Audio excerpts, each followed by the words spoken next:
What's going on, guys? I'm Mason Stepanek, and in today's video, we are going to dive deep into our open house strategy because open houses can be incredibly effective for generating now business and is super powerful in regards to the return that you can get on your time, but you have to market it and execute it correctly. And the reason that this strategy is so powerful is because it focuses on the relationship building with the prospect opposed to just collecting contact information and setting people up on auto searches. And by the end of this video, you will learn how to market and host a open house just like a pro and execute it to the highest of levels. So make sure you stick around right until the end. And if this is your first time here, my name is Mason Stepanek and I help real estate agents grow their businesses. So if you want more content just like this, make sure you like the video and smash the subscribe button. And if you want to join our free agent community, I want to formally invite you, and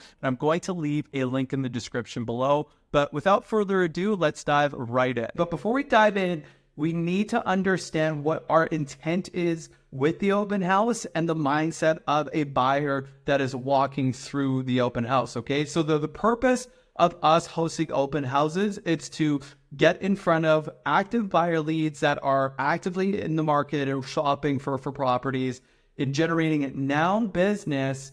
And then if we door knock the neighborhood and let the neighbors know we are getting listing leads that through marketing the open house and then finding the listings in the community that are in close proximity, that gets done through our door knocking efforts, okay? The purpose of the open house isn't to collect people's contact information and set them up on an auto search, or in most cases, 99% of the time, even sell the house that we are hosting. Although, like, we do want to get an exposure, especially if we're going through the effort of marketing it, but we want to understand the mindset of someone coming through. And 99% of the time, they're not going to put an offer on that property, okay? So in terms of the mindset of a buyer coming into an open house, we need to understand that most cases they are either working with a realtor or they know someone that can refer them a realtor, right? So when you meet them in an open house, they either share the mindset that they don't need a realtor or they don't like us or trust us, okay? And that is why we have to approach it from a warm, relationship-driven type of relationship and engagement, right? So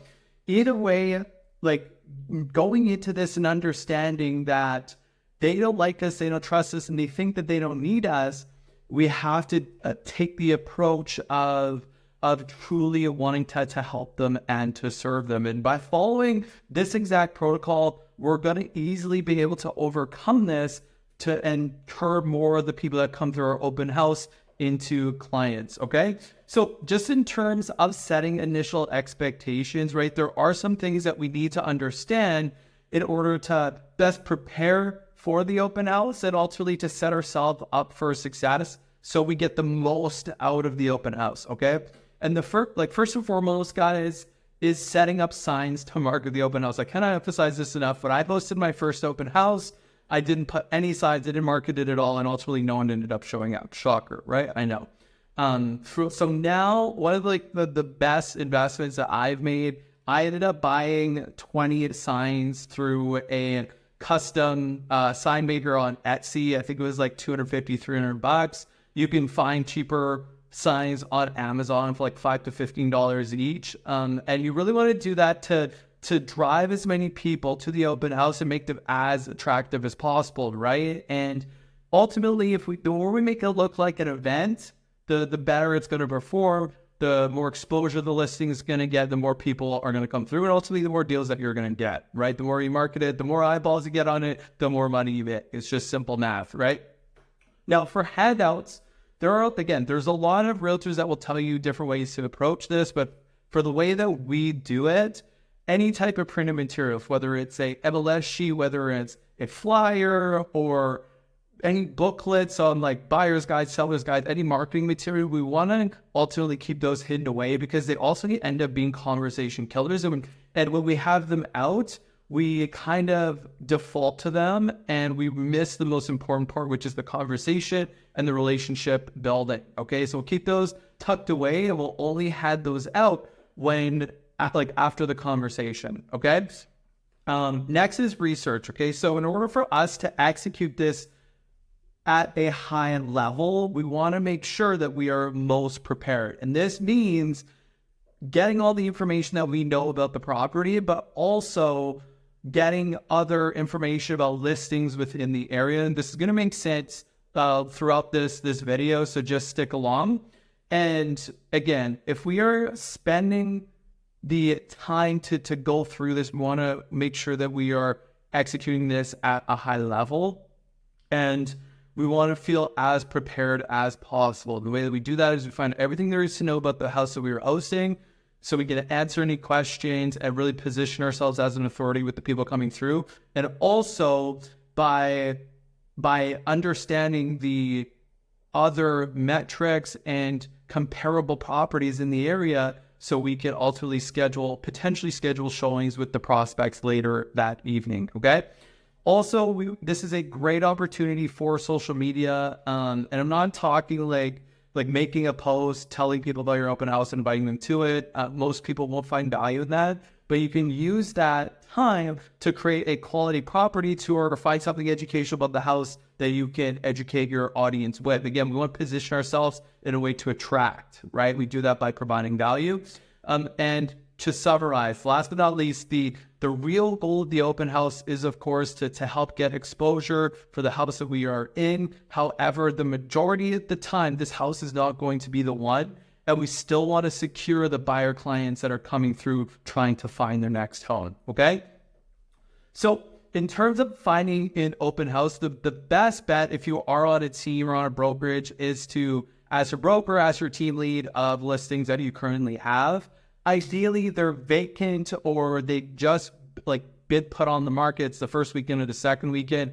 Typically, the longer that the home has been on the market, the less better it will perform, because a lot of people that shop through open houses would have likely been through it already. And the price range that I have found works best, again, you want to go with the price range of the area you want to work in. But where I've found the most foot traffic coming through is usually the price point that is either at or below benchmark price. Okay, because usually those prices are more competitive, and ultimately you'll have more people coming through. Okay, and the way, if this open house listing isn't available through your brokerage, you can also reach out to other agents.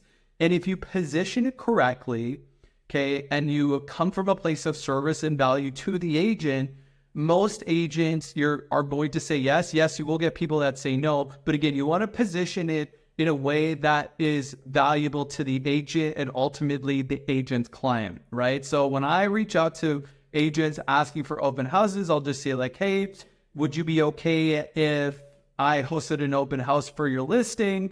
I really want to help get it some more exposure. I'm going to try and drive as many people coming through as possible. And what I'm going to do for you to market is I'm going to set up signs around the neighborhood on the day of the open house. I'm going to knock the doors around the open house and let all the neighbors know and try to invite them in. I'm going to post about it on social media, on my Facebook, on my Instagram, on Facebook Marketplace. I'm also going to shoot a property tour that you can show to your client that you are working to get it more exposure, right? And for any reasonable agent, again, there's going to be different markets and different situations. Like I know some brokerages only like to do their marketing in-house, or some agents are very particular. They don't like other realtors marketing or hosting open houses in their listings. But if you position it that way, in a way that is valuable to the agent, it's going to be hard for them to say no, because it is also in their client's best interest for you to host the open house if you're going to market it that way and get it more exposure. So again, instead of approaching it from a way of wanting to just host the open house that isn't really valuable to the agent, outline why it's going to benefit the agent and ultimately the seller. Okay, so very, very important. I see a lot of agents struggle with asking to host open houses, but it's because of this approach. So you want to come from a place of service, come from a place of value. Okay. And in terms of the best times to host the open house, I typically find it best to host it between 12 to 4, 12 to 5. This gives the opportunity of people that like to shop in the early afternoons to come through, or the late afternoons. It also gives you time after, if you do schedule a showing, later in the evening to go through and do showings with a client that you could have met at the open house. Okay. So now, in terms of marketing the open house, I mentioned it before. I'm going to mention it again because I cannot emphasize the importance of this. You want to set up as many signs as possible, okay? I try to put out 10 to 20. Before the open house, I'll check out all the roads and all the corners that I need to put the signs on. And again, the more that we can drive people to it, the better it's going to perform, okay? Now, we also want to create an open house flyer on the property. This is going to be used in a couple areas, right? First is when we go up to door knock. And if we're hosting opens on the Saturday and Sunday, we want to door knock the Thursday and Friday evenings leading up to it. And for a couple of reasons, right? It starts building up anticipation. You start letting the community know about the open house, which is going to spark some interest and get some people to come through. It also gives you the opportunity to get your name out there, your brand, through the flyers that you're going to be giving. And you, in door knocking, although you are going with the conversation started to set the open house or to let them know about the open house, you are actually having those door knocking conversations to try to source listings. I cannot emphasize that enough. The open house is a icebreaker to start having conversation about potentially listing their property, okay? If you do not have the time on the Thursday and Friday leading up to the open houses, at the very minimum, leave some flyers, okay? We've had scenarios where we didn't have time to knock the evenings prior to the open house, but still swung by for an hour and just flyer the whole neighborhood and still ended up having 20, 25 people come through, okay? So in order to execute this most effectively and get the most out of your time, knock 100 doors a day leading up to the open house. But if you can't, at the very minimum, flyer the entire neighborhood because you will have people come through, okay? Also, look up the homes in the neighborhood either the night before or the day of the open house, at least 4 listings that you can help compare to. And if you can place your, if you have the ability to have your open house in higher traffic areas along main collector roads, it is ultimately going to perform better, okay? And then Facebook Marketplace, make sure you put up a posting about it on Facebook Marketplace.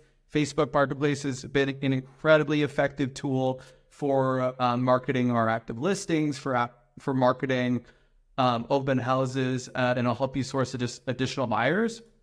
And then this piece, again, is one of those like duh things, but I've missed this. I've seen other agents miss it as well. But make sure the listing agent puts up the open house on the MLS right after you talk to them, okay? Because there are going to be a ton of people that shop specifically open houses, and all they do is they pop up Realtor.com, Realtor.ca, Zillow, to see what open houses are active on that weekend. And if your house isn't marked as an open house on the weekend, you might miss them entirely, okay? So I cannot emphasize it enough. Make sure the listing agent marks it as open house on the MLS, okay? So now in terms of preparing for the open house, we want to find out as much information about the property from the listing as possible, okay? Is there anything to know about the property, like the motivation to sell?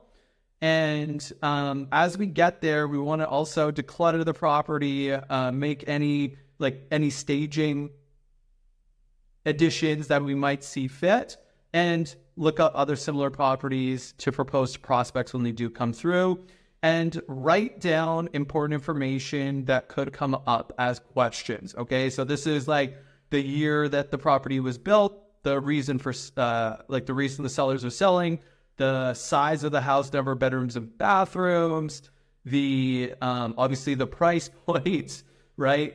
Just these things that will 100% come up in conversation. You want to be able to show that you're prepared, but also answer any questions that any potential buyer does throw your way. Because if you don't know stuff, it just projects that you're unprepared. And if the whole goal of our open house is to try to convince someone to want to work with us and we're unprepared, we're just kind of shooting ourselves in the foot. Okay. All right. So now for working the open house, right?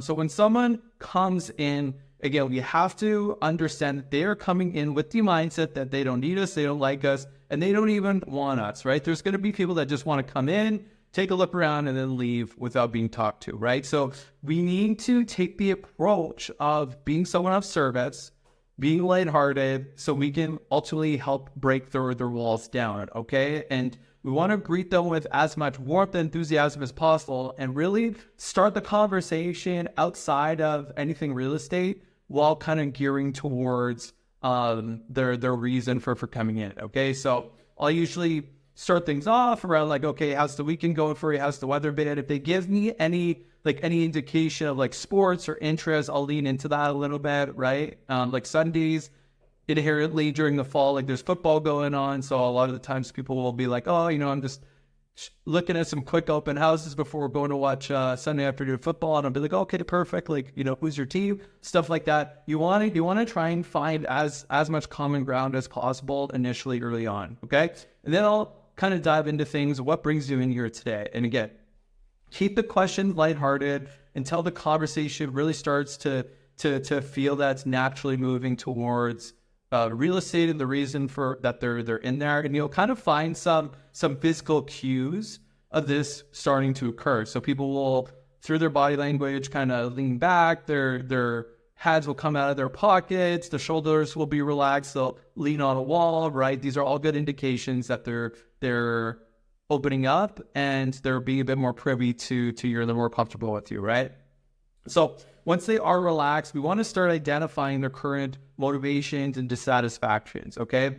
And these questions asked specifically in this way is the perfect way to get them to start to elaborate on it. I'm going to explain why, okay? So some questions we want to ask are, what about your current home doesn't work for you anymore that you're looking to make a change? Or what about your life has changed that your current home doesn't work anymore? And it's very important that we ask the word what, because it opens the door for more conversation, okay? It opens the door for them to elaborate, to expand, and it's going to allow you to keep the conversation moving forward and ultimately dig a bit deeper into their goals, their motivations, their pains, and dissatisfactions, okay?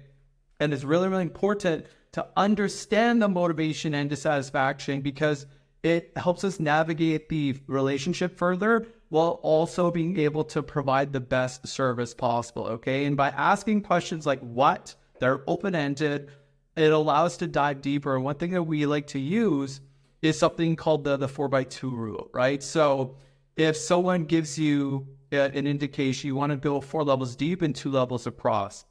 So just to give an example, like let's just say someone comes in, they're like, oh, I'm looking for a bigger home. You want to be like, okay, awesome. Why are you looking for a bigger home? What is requiring this additional space? Okay, so they'll be like, oh, okay, the family's expanding, you have people moving in. Oh, okay, perfect. Like, how many kids do you have? Like, how old are they? Why are they needing more space? Where are you needing more space? Right? You want to again go a little bit deeper than by taking it at face value because it's going to allow you to serve them at a higher capacity. Okay, now. On the flip side, imagine if we don't identify like what their current motivation, what their current pain is, and you just start walking them through the house and try to sell them the house for stuff that they don't want. And you get upstairs, you get downstairs, and they ultimately find that the house isn't for them. Okay, so now you just spent all this time trying to sell them something that they don't want. And if they're coming into the house with the thought that they don't like you and they don't need you, now, because you tried to sell them something that they didn't want because you didn't spend the time to qualify them and to understand their pains and dissatisfactions and their goals, they now no longer trust you. Okay, so the rapport is broken. And oftentimes that is why they will provide a fake name or a fake number on a sign-in sheet that you provided them. Okay, so again, we want to spend the time initially early on trying to understand, okay, like what is the true motivation? that they're not just here today, but also why they're not there with their realtor. Because that is a whole, other conversation as well. We want to identify that. And we can't be fully of service with them and truly help them solve their problems without further qualifying them and finding out what the true problem is so you can help provide a solution, okay? And if you are there truly taking the time and showing them that you care about what they're looking for, trying to solve their problems and some of the issues that they're coming across with the current home, and really taking them the time to either walk them through this house and explain to them why it could be a good fit, or also show them other houses and explain why the house that you're currently in isn't a good fit, who do you think that they're going to want to work with, opposed to someone that might just add them to a search or add them to a VIP list or a realtor in an open house that is try to sell them something that they don't want, right?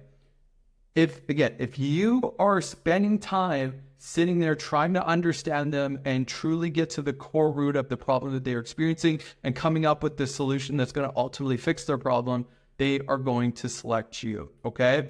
Now, because beforehand, we've now studied other homes down the street or in close proximity around the neighborhood, you can tell them that there are homes just down the street that are more in alignment with what they are searching for, okay? And we can bring this up on the MLS.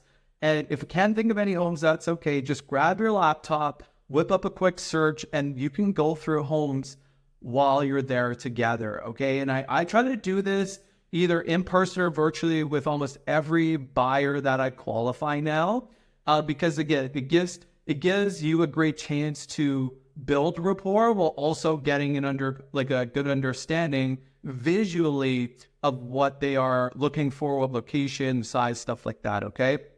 And once they have seen one or more that could work, and they know that the open house that you're currently in won't, you can book them in for their own private showing later that evening when you're off of your open house, when you're done your open house, right? And on that as well, you can book it while you're sitting in front of them, and inherently you're going to collect their contact information because for our application we used to book showings, it does require their contact info. And this ultimately shows so much value, guys, so much professionalism, and then just go with them later that day, show them houses, and I promise you there is a lot higher chance that you are going to be putting an offer in our property opposed to the other agents that hosted an open house that barely talked to them and just put them, had them sign up on a signing sheet, and now they're setting them up on an auto search with likely the fake emails that they gave them, okay? And this is the main difference. We want to be coming from a place of servitude, a place of understanding and caring, and that's what's ultimately going to allow us to maximize our efforts with the open houses and get the most from them, okay? Now, disclaimer, as with anything, especially in the sales industry, it's not going to work 100% of the time, but with as long as we are able to connect with our prospects, you are going to find it a lot more effective than if you were to, again, defer them to some resources or be sign-in sheet, okay? If you do come across someone and you can tell that they're rushed and they just want to be in and out, and you're not able to break the ice with them or start a conversation, still try to collect their information, okay? But we only really want to use this as a last resort, okay? So usually I'll ask, 3, 4, 5 questions just to get a good handle. And at the very end, I'll be like, okay, you know what, we're always working with buyers and investors just like yourself. If you're not opposed to it, I could add you to our VIP list where we're always sharing new opportunities and off-market opportunities. And you'll get first access to that. Would you be opposed if I added you to that? Okay. I'd say probably about 70-80% of the time they'd say yes. And then from there, you'd be like, okay, what's the best phone number and email to add that to? Okay. So that's the way that you can still get the contact information and still have that lead. Again, the chances of you converting them are slim to none, but it still can't happen. Okay. But with that said, guys, that is how you properly execute an open house that focuses on developing the relationship with the client and getting in-person showings booked later that night, while also marketing it so effectively that it maximizes the people coming through, it maximizes the exposure, and maximizes the amount of people that you can connect with and convert. Okay? Thanks again for watching, guys. Hope you got some value from this, and we'll see you on the next video.